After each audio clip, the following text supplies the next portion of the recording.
বৈষম্য বিরোধী ছাত্র আন্দোলনের কমিটি গঠনকে কেন্দ্র করে দুই পক্ষের কর্মী সমর্থকদের মধ্যে হামলা পাল্টা হামলার ঘটনা ঘটেছে।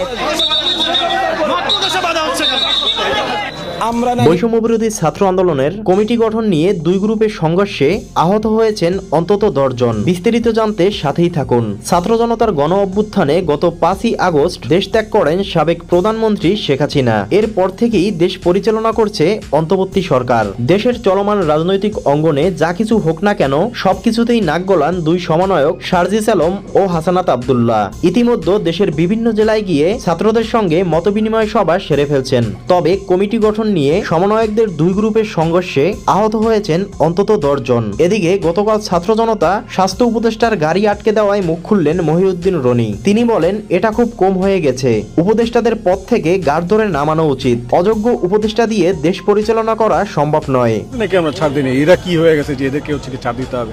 উপদেষ্টাদের গাড়ির সামনে আটকানো এটা খুবই কম হয়ে গেছে। উপদেষ্টাদের ঘাড় ধরে যে ধাক্কা দেয় না আহত গাজী ভাইরা যারা আছে এবং যারা শহীদ ভাইরা আছে তাদের পরিবারের লোকজনরা তাদেরকে যে ঘাড় ধাক্কা দেয় না, এটাই হচ্ছে তাদের শুকরিয়া আদায় করা উচিত। প্রিয় দর্শক, দেশের এই বিষয়গুলো আপনি কিরকম দেখছেন জানিয়ে দিন কমেন্ট বক্সে। এছাড়া ভিডিওটি ভালো লাগলে একটা লাইক দিয়ে চ্যানেলটি সাবস্ক্রাইব করে পাশে থাকুন।